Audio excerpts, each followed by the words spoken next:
In today's video, I'll teach you how to log in consumer cellular account. First of all, launch open any browser of your choice. You can see over here I've opened Google Chrome. Now click on the search bar and type in consumercellular.com. Press enter. Now you'll be led to the official website of Consumer Cellular. Initially, you'll be led to this kind of interface. At top, you'll be able to find various options over here.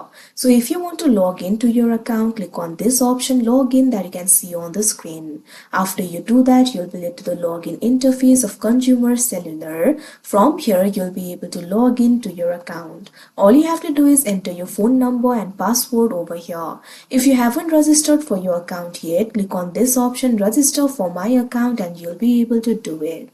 Otherwise, click on the filter phone number.